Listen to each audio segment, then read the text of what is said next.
That's Like classic. it's classic, yeah. Classic cobbler's shoes, isn't it? Yeah. Exactly. You know what to tell everybody else to do, but you just haven't got around to doing it Exactly. yourself yet. Exactly.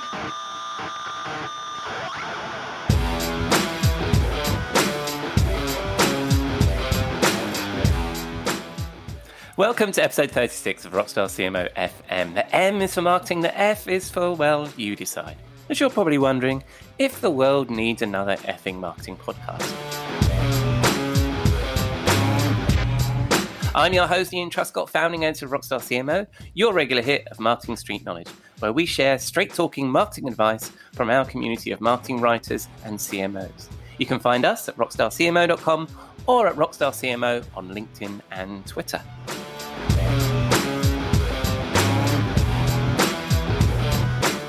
This episode was recorded on Friday the 13th of November, and if you're a regular listener, thank you, welcome back. I hope you've had a good week, that you are well, keeping safe, and staying as sane as you feel you need to be.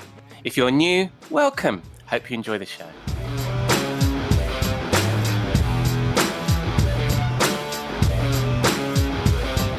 This week, the set list is a quick thought from me, a chat to a friend of the show, marketing consultant and regular contributor to Rockstar CMO, Dennis Shiao, and I again retired to the Rockstar CMO virtual bar for a chat with my friend and content marketing guru, Robert Rose.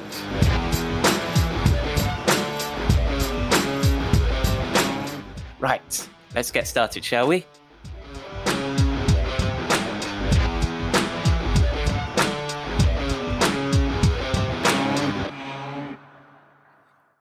Often at this point in the show, I share something from the virtual page of Rockstar CMO that I'd like you to take a look at. But I'm straying away from our publication to share something that inspired me this week. As I think I've referred to a couple of times on this podcast, and certainly in my increasingly occasional social media updates, I regularly listen to Douglas Burdett's Marketing Book podcast. And in a recent episode, he interviewed Seth Godin, and they talked about his latest book, The Practice. Now, I admit I have a mild marketing book buying problem, and Douglas's podcast really doesn't help. But I'm a fan of Seth Godin. His books over the last 20 years or so have been a big part of my marketing education. So this week, The Practice arrived on my doorstep. I've not finished it yet, but if you like a bit of Godin, I think you'll love it, as you'll love the interview too. And the thought from the book and the interview I want to share with you is about being intentional and designing what you do with a purpose. And he asks 3 questions. Who are you trying to change? What change are you trying to make? And how will you know if it worked? I love this. I mean, obviously, Seth is talking about the thing you want to do more broadly in life, but in my own content strategy consulting work, inspired early on by being encouraged to ask why by Robert Rose, who I'll be talking to later in the show, when looking at a content idea, I ask similar questions. Why are we doing this? What's it for? And what's the goal? Who's it for? Or if I'm being a bit grumpy, actually, who cares? How will we measure if it met that goal? It's easy to get caught up in the marketing hamster wheel of execution for execution's sake, producing content, creating data sheets, putting on webinars or events just because the business expects activity. It's far better to be intentional, to occasionally ask why and who's it for and who cares. It's a rougher road. It's easier to say yes, but if you're intentional, each asset builds to a common narrative and delivers against your goals. Okay, nothing too original about sharing a bit of Godin, but his wise words resonated with me this week, and I hope you find them useful. I'll obviously share links to both the Marketing Book podcast and Seth's book in the show notes, which you can find at rockstarcmo.com/podcast, where you'll also find links to the previous shows.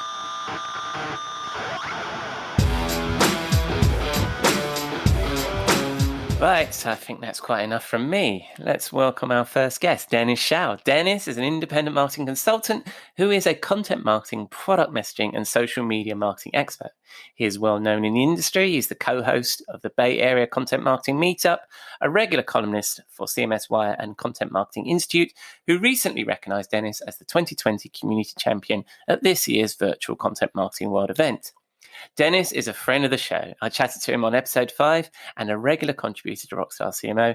And with his community building smarts in mind, I thought I'd ask him about his most recent article and the topic of building content and a community on rented land. Hope you enjoy the conversation.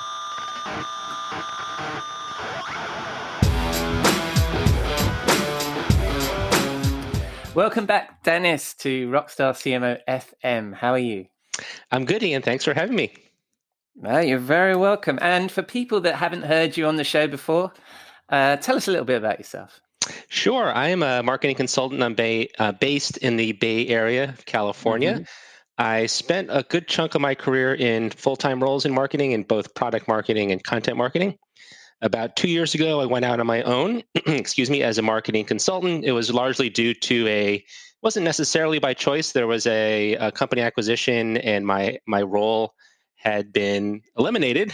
And at that Hmm. point, I was looking for another full time role, but I picked up a little bit of small freelance projects to tide me over till I found a new full time role. And then I learned that I liked it so much that I looked for more, and I found some more. And so ever since then, I've been on my own as a consultant, and it's been great. I work Hmm. with a bunch of companies here in the Bay Area, Silicon Valley, mostly in B2B tech. I do things like content marketing, social media marketing, a little bit of website copy, Yeah. and what else? And I also run the Bay Area Content Marketing Meetup, which I think I'll talk a little bit more about. Yeah, no, I was going to mention that too. And of course, regular listeners would have heard some of your stories already, so that's fantastic. And as a friend of the show, I have to ask, if you're here, who's listening to the show? Oh, Because yeah, you're a regular listener.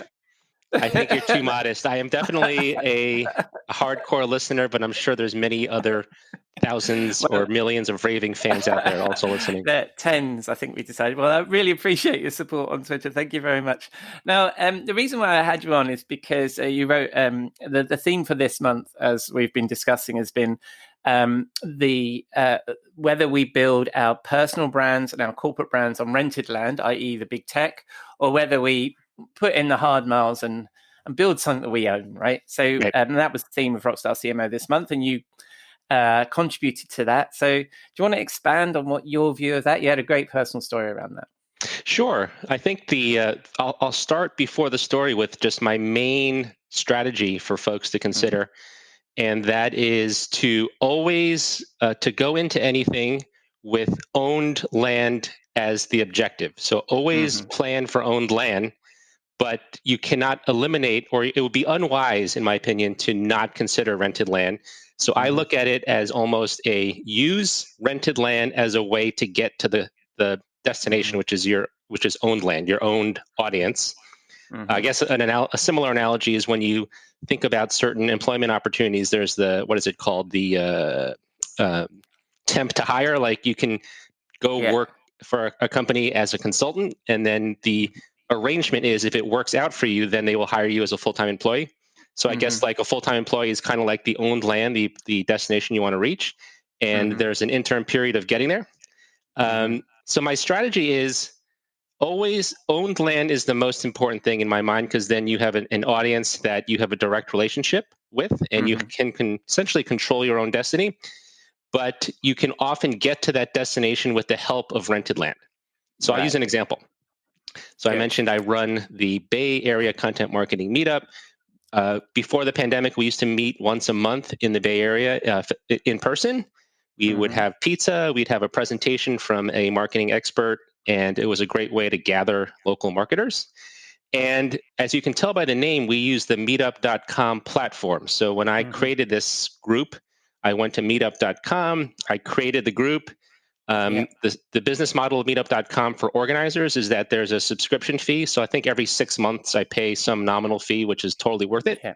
And the Yeah. result is I get access to the users of the meetup.com platform. So if you can Hmm. imagine back when we were doing in-person gatherings, Ah. there are, let's say, there's some large number of people who are members of Hmm. meetup.com in the Bay Area, Hmm. and they would find our meetup group and potentially become a member of the group, and Yeah. potentially at that point they would get notifications for all of our scheduled events. Yeah. And this is an example of rented land, in that I don't have a direct relationship to the meetup.com audience, but I Yeah. leveraged my presence there, the group's Hmm. presence, to Hmm. get members to our meetup. Right. And I would estimate well more than 50%, maybe it's like 80% of our current members, we're actually over 1,000 members now, um, Wow.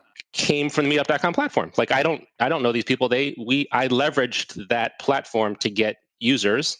The other percent, like let's call it 20%, is from my own personal network and from other members promoting the meetup group to their networks. So it's like a little bit of personal outreach. But our group would not be where it is today without meetup.com. Great example is we've had visitors to in person, like they came and ate pizza with us and watched a presentation from Tokyo one night Wow. and one night from Kazakhstan. Wow. I would not have known, but I just randomly said, where are you from? Yeah. Thinking they'd be like from a town nearby. And they said, oh, I'm visiting from Kazakhstan. So they are meetup.com members back home, I assume. They came to visit San Francisco. They didn't have plans that night, so they went to meetup.com and did a search. They found us and they showed up. Oh, and fantastic. that's just amazing. Yeah. But so here's the catch. So here's where it connects to owned land. Meetup.com's business model is, well, they make revenue from organizers like me who pay a subscription fee. Meetup.com is not going to give me the email addresses of all my members, because I've even heard some of their executives say this. If I get all the email addresses of my members, I could potentially just take that list, like I would now have 1,000 email addresses, and just leave the platform, because I have a direct access to my members. So they very wisely I can message my members through the meetup.com platform. I go in there and send a message. But I cannot have a direct relationship with them. Like I can't take them elsewhere. So meetup.com kind of uses that as a way for me to stay on the system. So that is, in a sense, that is completely rented land. So what I did probably 3 years ago is I decided to create my own email newsletter. I created a free account on, on MailChimp.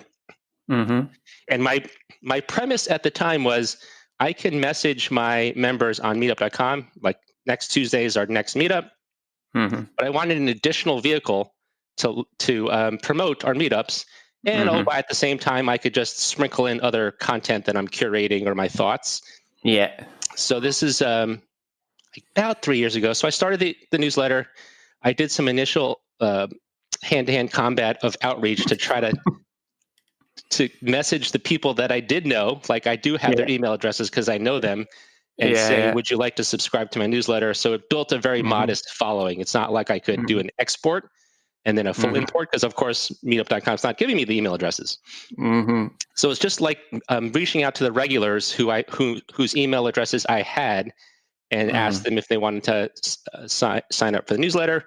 So over time, I've been growing this audience of my newsletter. It happens to be called Content Corner. It comes out every Friday. And it's really morphed now. So that is my beginning of building owned land, where I can now message this audience about meetups. And oh, by the way, if like this meetup happens to go away 5-10 years from now, I still have that audience with me.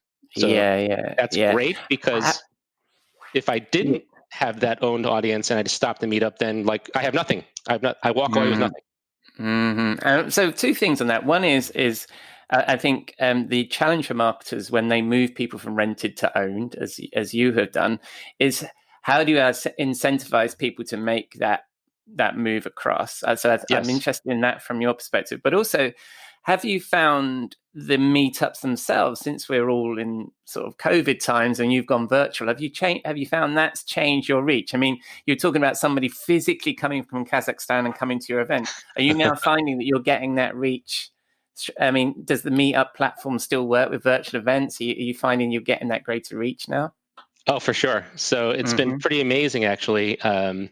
When the pandemic started, I think, so first of all, we decided, obviously, can't meet in person anymore. We actually had one or two scheduled back in March that we could no longer do in person. So we quickly pivoted to online. We're now using Zoom, and we have been able to increase the frequency. So instead of once a month, it is now once a week. And we used to sprinkle it through different days of the week. And then there was 1 month where we started doing them all on Thursdays. So I was thinking, let's just simplify it. And we picked Thursday as our day. So we meet. There's certain weeks where we missed a week, but we're basically every Thursday at noon Pacific. You can find us. If you go to meetup.com, you can RSVP and get the Zoom link. And Yeah. then, of course, we record each meetup and we provide the recording on YouTube. That's another Hmm. discussion we could have about rented land. And Yeah. so where was I going? Oh, so we went to every week, Yeah. and anyone can attend now. We don't charge. We used to charge Yeah. $5 to cover the cost of pizza. Now you can Yeah. attend from anywhere. And Yeah. even if you're in a time zone where it's the middle of the night, you can still watch our recordings. Yeah. So when that pandemic started, we are probably around maybe short of 700 members on meetup.com. But now that Hmm. we're promoting this, anybody can attend. It's actually Hmm. a little bit confusing because we have Bay Area in the name. So some people are saying, Yeah. can I Yeah. still join you? And the answer Yeah. is, of course. So now Yeah. we've grown from under 700 to over 1,000 just during the pandemic because we're now doing Wow. them online. And Yeah. now, in addition to a Kazakhstan visitor in person, during our first online meetup, we had an attendee from Mumbai, India. So it was the Wow. like 12 hours difference, but he was still able to Yeah. join us. So it's been Wow. amazing. Yeah. That's awesome. And then the idea that you then are then converting these people into your built land. How have you found that process, and what incentives is it simply getting the good stuff now they've got to know you better? Yeah. So as far as it's tricky because there's no easy automated way to convert, or in my case, there might be cases times in other cases where you can more Yeah. easily convert from rented to own. My case is a little bit of, I was calling it hand-to-hand combat, like individual outreach, Yeah. plus the fact that my newsletter has now grown to be like a key primary personal branding vehicle.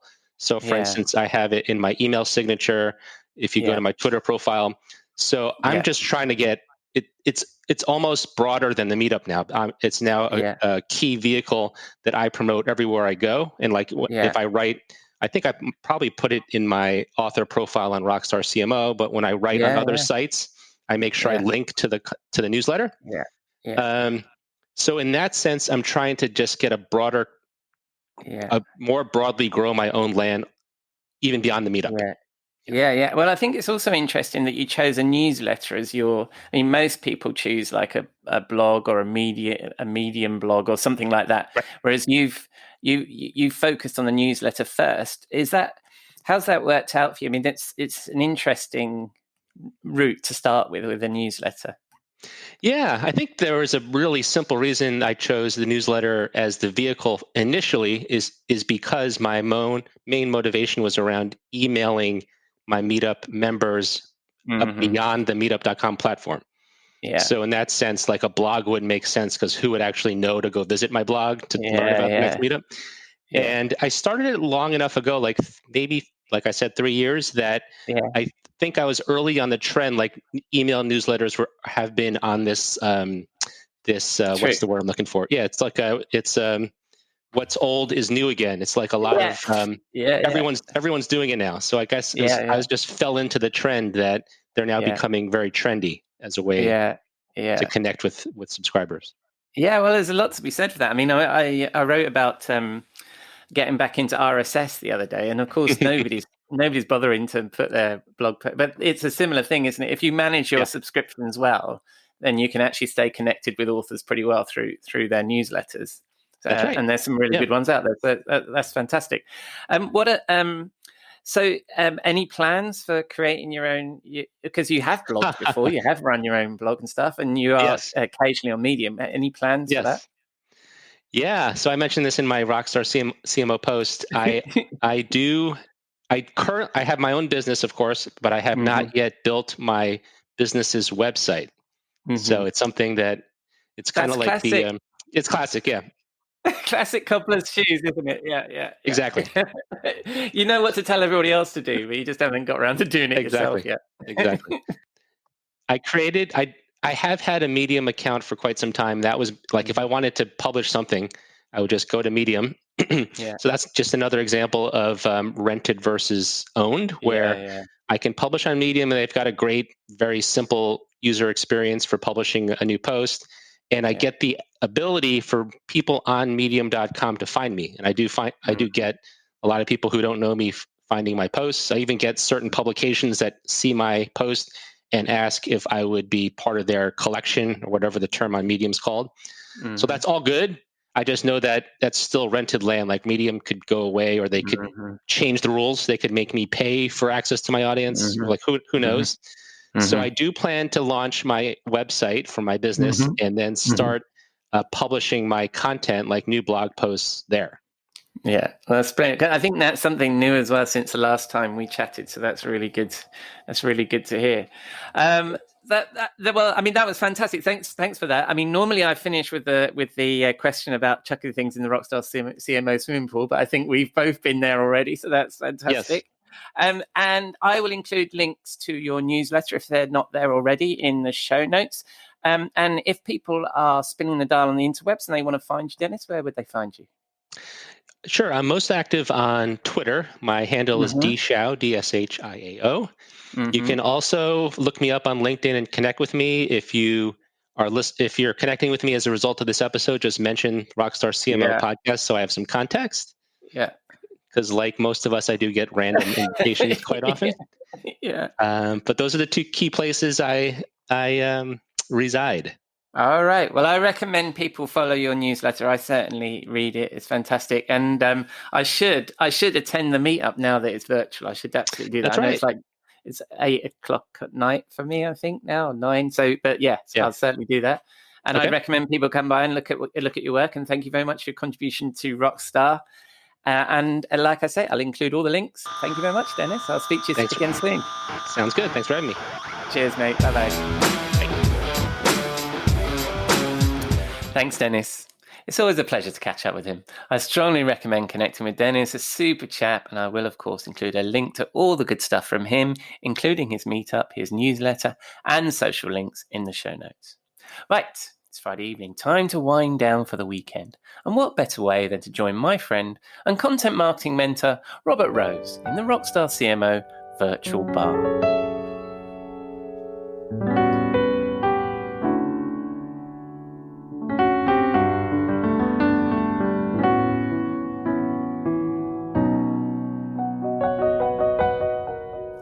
Good evening, Robert. What are you drinking? Hello, my friend. Good to see you in the bar. Well, okay. So this evening we have something. You might actually have this. Oh my God! You might actually have this in your bar tonight. We've said that before, though, Robert, and I've always disappointed you. Yeah, well, I don't think you're going to disappoint me. I just have a funny feeling because tonight I'm drinking this thing you might have heard of. It's called gin. Oh my God! Yeah, really. Gin.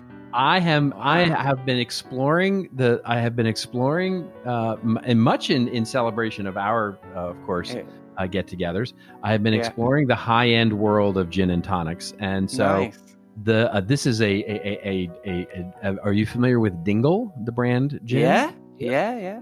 It's a very small Irish distillery, and I have been exploring some of the Irish gins, and then Fentiman's tonic as a match for it, and then mixed with, and I'm sure you'll have this laying around, a little fresh anise, which gives it that licorice taste, and then lime and mint. And it's a very, very refreshing little gin and tonic. And by the way, good for the stomach. Yeah, that is a very, very classy gin and tonic too. I'm not surprised. I am not surprised. I thought if you're going to bring a gin and tonic to this show, you'd bring the best gin and tonic to this show. I'm familiar with that gin. I'm not sure I've had it. I've had Welsh gin. I've had lots of different kinds of gin. Very nice, but. Welsh gin. There's a joke right there. You realize there's a joke right there. Welsh gin. I wasn't Welsh gin. Something with sheep or something. I don't know. But, I'd steer well clear of that. Otherwise, we're going to lose all of our Welsh listeners. Your listeners, yes. we've already messed with our Scottish listeners, haven't we, on a previous episode? So our audience is diminishing. But you'll be, as I try and gain some attention from this wonderful brand, I have some Hendrix. So let's pour some nice Hendrix. I'm sure that this isn't, quite as nice as yours, but anyway. Oh my God! You know what I've forgotten? The ice. And what was your tonic? Fentimans.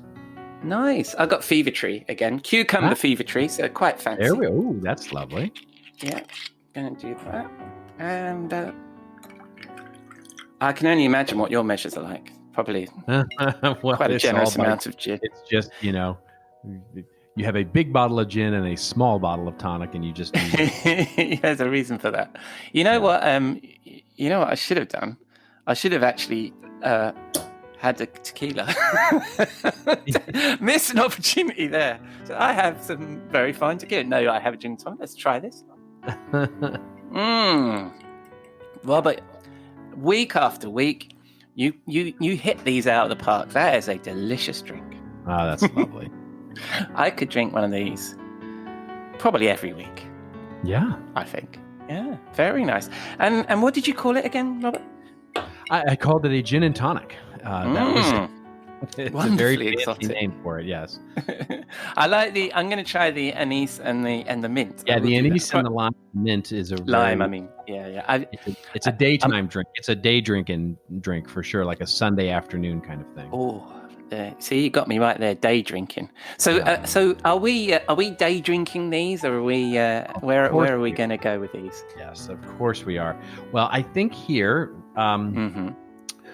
There is there are some beautiful places, here in the U.S. this time of year, in the fall, that have sort of an Indian summer. And there is a place that my wife grew up, actually, is up in the Adirondack Mountains. And Adirondack Mountains is for those of your European listeners, they're not quite what you would think of as mountains. They are hills, really, but they are indeed. There are lots of ski resorts up there and that sort of thing. But more importantly, it's where the Finger Lakes are. And the Finger Lakes are these beautiful Lake Placid. You might be familiar with where the Olympics is up there, and those all of those places in the fall where they get a little bit of an Indian summer can just be spectacular this kind of year. Watching the leaves change, and a Sunday afternoon up there where we sit and drink a few of these would be just splendid.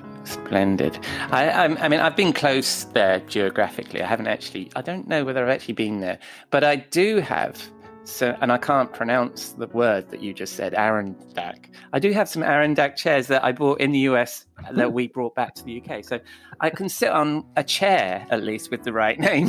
Yes, the Adirondack. Adirondack, yes. Adirondack, there you go. And so I'm presuming we're sitting, because they're a classic chair, aren't they? We're sitting there, and what are we discussing? Oh, well, we were sitting in those two Adirondack chairs, which would be perfect, actually, having these wonderful gin and tonics. You've heard the joke about, when you're with your friend and you're hiking in the forest and you come upon a bear, that you don't have to run faster than the bear. You just need to run faster than the bear. I don't know if I like where this is going, mate. We're in bear country. Yes. I thought we were friends. I was recently doing a keynote, and in fact, it was part of my research that I was doing for my keynote at Content Marketing World, and I had researched this, wonderful, fantastic example that I wanted to use. It was a beautiful publication. It built an audience, all this stuff. I didn't end up using it, so nobody can go back and listen to my keynote and try and figure out who it is. But I wanted to sort of validate some of the, it was an older example, and I wanted to validate some of the results. So I emailed the person that I actually knew at that company, who I knew hadn't been responsible for the program, but I thought, oh yeah, a program like this, of course she knows about it. And I emailed her and I asked her about it, and she said, I've never heard of that project in my life. And I know it existed because I actually saw it. But that's, the interesting thing is that it's not uncommon, actually, to, especially with larger organizations, to hear stuff like, well, that's the brand part of the organization, and they get to do interesting things, but we don't get to do that in our part of the world. Or I've never heard of that cool, interesting campaign that got run, and is such a great example, and the the people at conferences use it. They don't know. Yeah. And it's easy for us to one of the things that I think is so fascinating is that we can envision companies, big companies. Yeah. And we see the CMO, and she's got her, feet kicked up on the desk, and she's reading through, these reports, and, people are coming in and out of her office saying, hey, here's this and here's that. And, and she's got her finger on the pulse of everything, right? And so, yes, I approve that strategy. Yes, that's going to be, and basically has knowledge of it. And the truth be told is, they don't know what the hell's going on. They don't. Right. I remember going to one conference, and the CMO of the company, and I was literally working with that company with their content practitioner team doing a content and marketing audit of their digital capabilities. And the CMO was up on stage at this conference just gushing about how their strategy was so forward leaning and it was amazing, doing all these things. And quite frankly, it's like, no, it was not. It was really, really struggling. And so did you put your hand up? The lesson out of all of that is, one of the things that I talk to clients all the time about is when we start these innovative programs, whether they're content marketing or digital or whatever they are, one of the things that we have to make sure that we're doing is a much better job of internal communication and evangelization, right? It's just making sure that we're communicating with people, even if it's going to slow us down a little bit. Because the pushback I get a lot of that is, well, we would do this socialization, but quite frankly, then we're going to have so many cooks in the kitchen, and it's going to push us down, and we're going to slow down, and it's going to slow down progress. So it's just better to sort of operate independently because we can move faster. And it's like, that's good. You can run faster than your friend, right? In other words, the bear may catch them, but quite frankly, you may run out of friends too. So you be alone in the wilderness. And I watched one company actually do that at one point. They sort of built this highly innovative content program, and then one day, we're moving so fast that they had sort of looked back and realized that the entire ship of the company had moved off in a different direction. And they're kind of off on a life raft. And that was when the CMO literally turned around and said, what do all those people do over there on that life raft? And nobody had a good answer. Guess what gets cut? So just internal, making sure that we're communicating and marketing internally is a huge piece. Is that, and it varies, doesn't it? I mean, are you saying internal selling the program that you're doing, or are you talking about building consensus? Yeah, it's both, right? I mean, it's basically, communicating frequently and often about not only selling in and getting people excited about the program, but ongoing, making sure that everybody knows what you're doing, because especially in content marketing, it's not just a campaign, it's an ongoing operation. And so you've got to not only make sure that people know about this cool launch of this blog or resource center or webinar program or thought leadership or whatever it is you're doing, but then also you've got to make sure that they're constantly and continuously engaged with what it is you're doing, right? I've told the story a million times of, the worst thing that can happen in your business is some salesperson gets a call from a prospective customer saying, oh my God, this is the most amazing white paper I've ever seen. This is so great. It's so wonderful. Where, what do you guys think about this? And the sales guy goes, I don't know what you're talking about. I don't It's like, oh, now you've just ruined both of those things. You've ruined the thought leadership and the relationship with that sales guy. Because he's not only provided no value, he's provided negative value, right? So, making sure that people know what you're doing is an incredibly important part of this. Yeah, but it is always, I'm facing that with a client right now. It's difficult to know how many people to bring into the tent, isn't it? When you're doing, especially if you're doing something that that everybody's going to have an opinion about. That's right. Yeah, that's right. Yeah, I mean, and it's hard to know when to do that as well, right? I mean, because the right answer is like, well, you want to make sure that everybody knows what you're doing. Yeah, you can make sure that that there's no surprises and you don't get you're setting expectations and resetting expectations, but in many cases there is a good argument to say, not yet. Yeah. We want to bring them in, but not yet, because we know we're not looking for feedback. We're looking, in other words, we're not looking for a critique at this point. So when do you bring them in? And there's a fine balance there for sure. But finding that balance is incredibly important. Yeah, because also if you're a creative, and we've all been in these situations where you actually want the purity of the idea to come through out the other end, don't you? You don't want to be creating something by committee and you end up with a sort of misshapen camel-shaped thing. You actually want the purity of the idea to come out the other end, so then you can say, look, this is going to work. Whereas during the process, this changes so sufficiently that you've lost sight of what the thing actually was going to be. Yeah.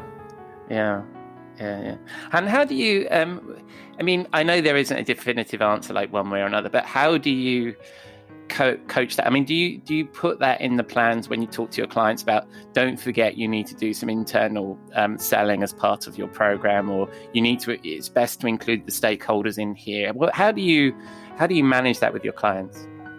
It's to be honest, it's just a very important piece of the planning process, right? Yeah. It is, it's easy to forget that part, especially when we're working on something that can be insular, like a content marketing platform, like a blog or a resource center or a webinar or thought leadership program, because in many ways, one of the freeing things about that is that, it doesn't have anything to do with product marketing, so I don't need to talk to them, and it doesn't have anything to do with the sales guy, so I don't need to talk to them, and it doesn't have anything to do with the demand gen or the e-commerce or those teams, so we're not going to worry about them until we're ready to worry about them. But the key is that we may be missing out on opportunity, and we may be missing out on optimizing our chances for success by keeping them out of the tent.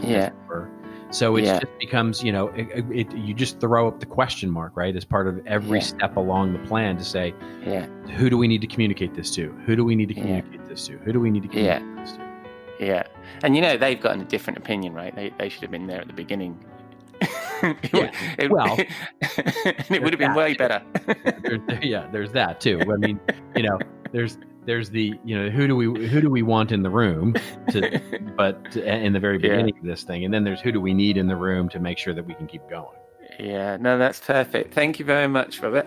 And is this something you've written about yourself? Has you shared this on your blog? On occasion, I mean, we talk a lot about internal comms and the importance of it when we talk about content marketing. So it's a key piece of the workshop we teach. It's a key piece of the consulting we do. It's a key piece of just about everything we talk about. So, there's lots of stuff out there.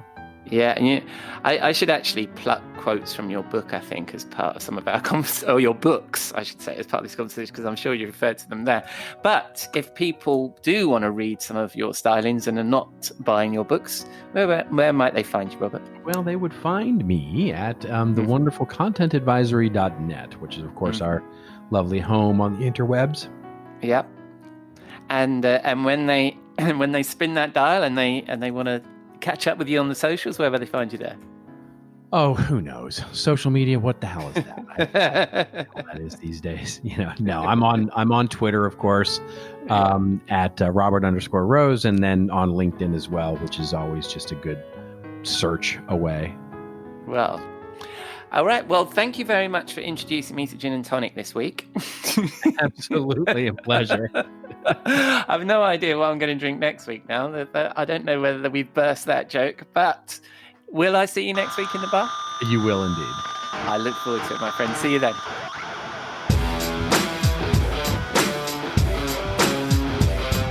Thank you, Robert. We don't rehearse these segments, so the joke was on me with a gin and tonic. If you're new to the show, I've been making gin and tonics for the last 27 episodes. Maybe find out next week if we stick with that joke. In any case, I suspect these cocktails might hold us back if we need to outrun a bear, but great advice as ever. So, That's a wrap on episode 36 of the Rockstar CMO effing marketing podcast. Thanks again to Dennis for all his support in the conversation, to Robert for the inspiring cocktail, and to Seth Godin and Douglas Burdett for the work they do, who I suspect don't listen to the show, but hat tip to those gentlemen. I will, of course, include all their links in the show notes at rockstarcmo.com/podcast, where you can also find all our previous episodes. If you liked my guests, please give them a mention, click on the links, follow them, and take a look at their work.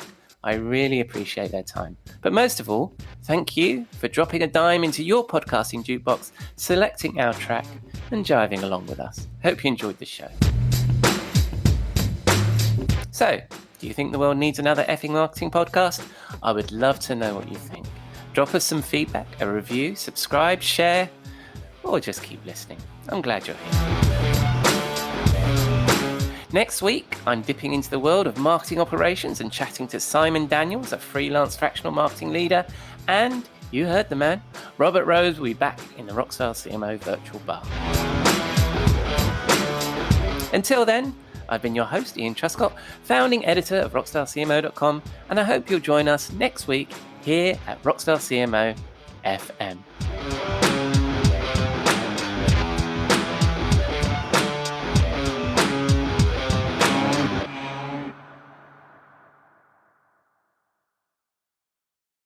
You may know you're listening to this show along the Marketing Podcast Network, but did you know there are other great shows on MPN to help your business? Christy Heiler hosts a fantastic podcast called Own It. Christy, tell us more about the show. Own It is all about celebrating women and non-binary advertising agency owners. We talk about buying out of the boys' club of advertising because less than 1% of ad agencies are owned by women. And where can people subscribe? You can find the podcast at untilyouownit.com. We're also on the Marketing Podcast Network at marketingpodcast.net. And of course, you can subscribe wherever you get your podcasts. You heard her. Go subscribe. This podcast is heard along the Marketing Podcast Network. For more great marketing podcasts, visit marketingpodcasts.net.